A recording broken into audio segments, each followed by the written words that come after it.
मित्र तुम धीरज धरो और श्याम सुंदर निकल के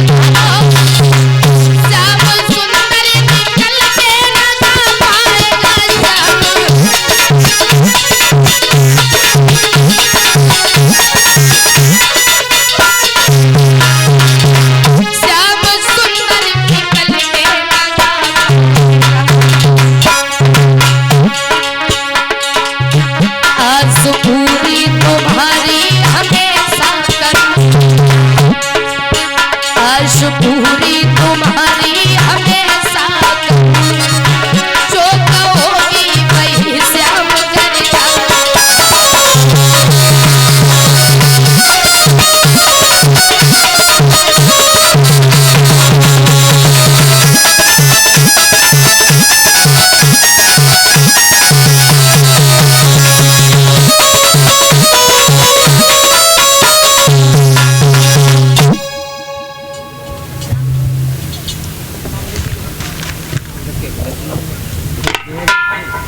इधर आशीष भैया, भगवान कृष्ण ने कहा है गोपियों से, तो भगवान श्री कृष्ण ने योग माया को बुलाया और कहा जाओ यमुना जी के किनारे एक सुंदर सी रमणीक जगह बनाओ जहां हम गोपियों के साथ में महाराज लीला करेंगे। तो आज बड़ी ही सुंदर जगह बनाई। भगवान कन्हैया ने जब देखा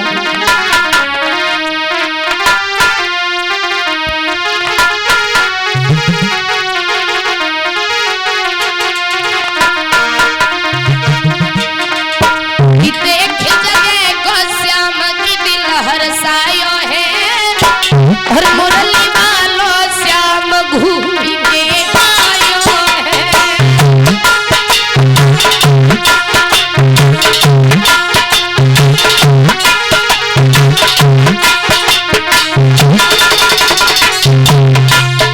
अरे देख जगह का श्याम की दिलहर सायो है, मुरली वालो श्याम घूम के आयो है।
ये जो हमारी पास पुरस्कार आया है और कुछ फल है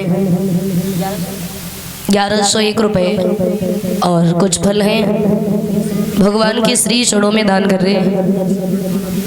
बिशनगढ़ थाना अध्यक्ष श्रीमान किशन पाल सिंह जी की तरफ से कामना करेंगे भगवान कन्हैया दादाजी के जीवन में हमेशा सुख शांति बनाए रखें और भगवान कृष्ण से ही कामना है ऐसे भक्तों के जीवन में हमेशा खुशियां ही दें और घर में कोई भी धन दौलत की कमी ना हो, यही कामना और आकांक्षा है गोविंद भगवान से।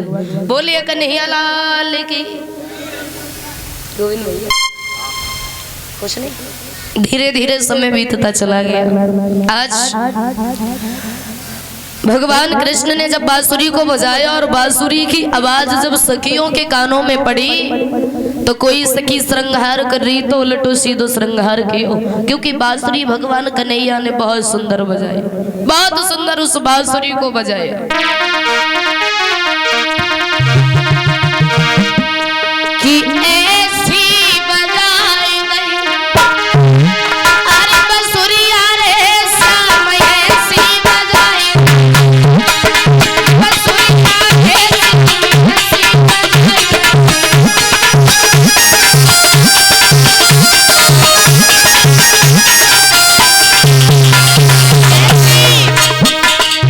किसी के हाथ किसी के नाक में बुला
भगवान कन्हैया ने जब बांसुरी बजाई, वो बांसुरी की आवाज बड़ी ही प्यारी जब वो सखियों के कान में पड़ी तो उल्टा सीधा श्रृंगार किया, भागी भगवान के पास।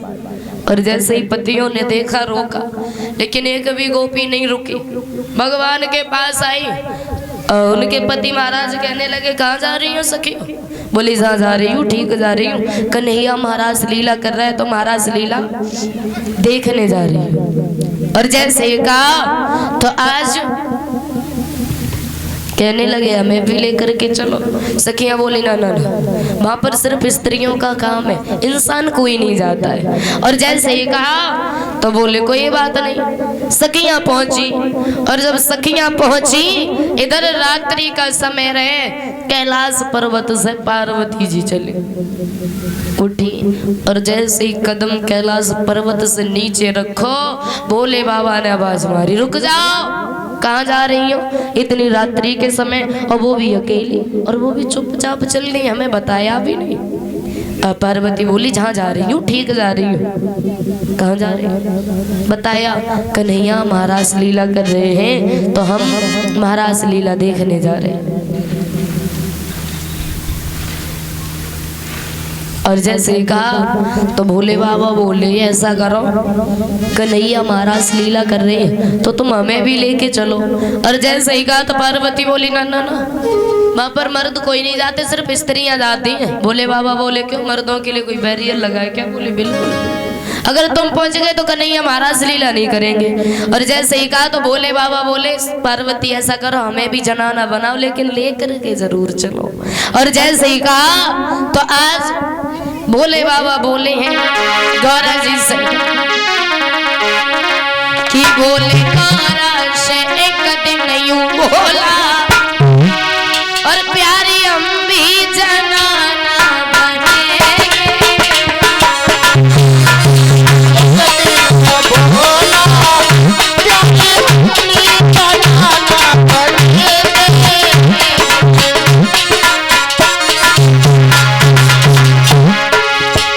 बोले कारा से एक दिन यूं बोला प्यारी हम भी जनाना बनेंगे। ओ वृंदावन की सुहानी कलिन वृंदावन की सुहानी कलिन रास देखन प्यारी वृंदावन की सुहानी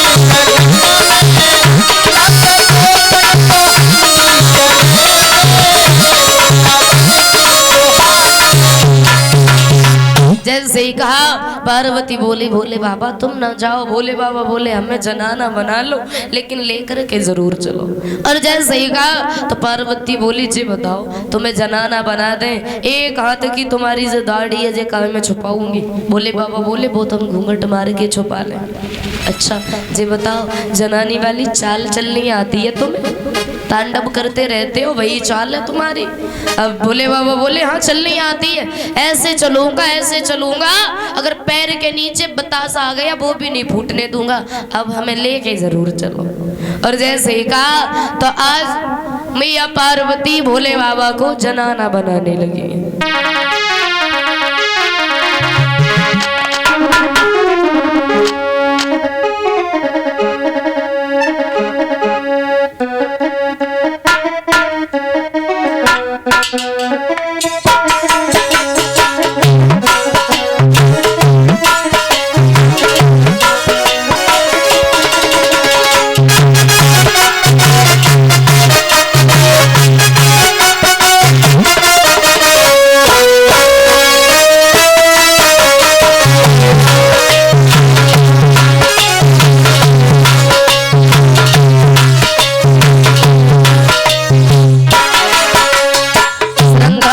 भोले बाबा अरे सुंदर चेहरा चमके दमके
चल देते हैं भोले बाबा। पार्वती ने समझाया लेकिन भोले बाबा ने एक भी बात नहीं मानी। चल देते हैं भोले बाबा।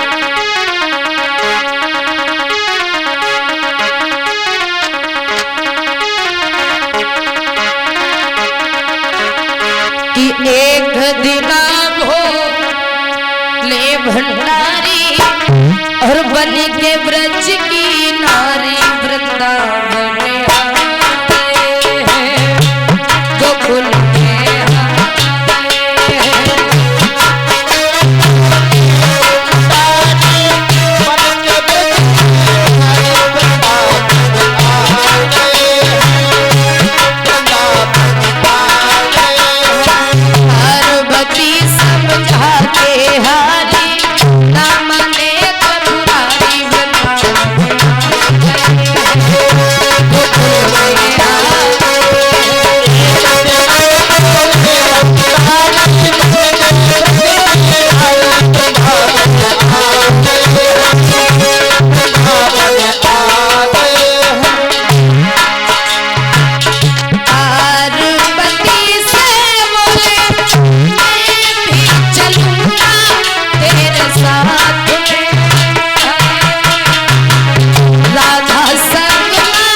वसूल दिए।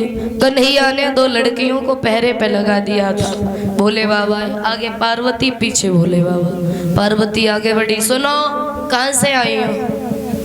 कुमे हाँ तुम। ए दैया तो ने पहचानना है भाव? नहीं। गंगा ले पहचानो ना? नहीं, कहाँ से आई? हम बेई हैं, बेई हैं, बेई वे कैलाश पर्वत पर। अच्छा, पार्वती भोले बाबा की पत्नी। हाँ, उन्हीं की पत्नी, उन्हीं की पत्नी। अच्छा सही। महाराज देख भी आई हैं? महाराज देख भी हाँ आई? बिल्कुल सही। सुनो, महाराज देख भी आई। जाओ जाओ जाओ। ठीक है। अब पार्वती अंदर चलेगी। भोले बाबा ने मन में विचार किया, पार्वती को सही दोनों के साथ हम भी चले जाएंगे। और जैसे ही कदम बढ़ाया, सखियों ने रोक लिया। रुक जाओ, तुम कौन हो? कहाँ से आई हो? क्या नाम है तुम्हारा? क्या नाम है तुम्हारे पति का? अब भोले बाबा कुछ नहीं बोले। क्यों? अगर कुछ बोलते हैं तो पोल पट्टी खुल जाएगी, इसीलिए चुपचाप खड़ी रही। बहुत देर हो गई और पार्वती थोड़ी आगे पहुंच गई और जैसे पीछे मुड़ के देखो, भाग के आई। क्यों सखियों, जे बताओ तुमने इन्हें क्यों रोके? पिन्ने हाँ इनको ना पूछती ये को है बड़ी पुलपुली बड़ी मोटी ताजी है ये को जी जी तुम इन्हें नहीं जानती है? बिल्कुल मैं ना पहली ना देखूं मैंने पहली ना देखी। अच्छा बात ये भी सही है। सुनो हम बताएं जो कौन है। हमारा बेटा है ना गणेश। ए गणेश हाँ गणेश की पत्नी है जी। ए दैया कब ब्याह कर ला उनको गणेश की शादी लॉकडाउन में हुई थी। ए गंगा ले तुमने दावत ना है दैया मैं बताइए ना बहु अच्छी बड़ी नरमात है हाँ, नजर मारो ही का। ए और जैसे ही देखो भोले बाबा से पार्वती बोली बताओ कि दोनों झूठ बोलना पड़ा। भोले बाबा बोले कछू कह दे अंदर पहुंच जाए बस। और जैसे ही कहा तो पार्वती बोली सुनो सखियो कि मेरे गणपति की बहुरिया और मानो तो सही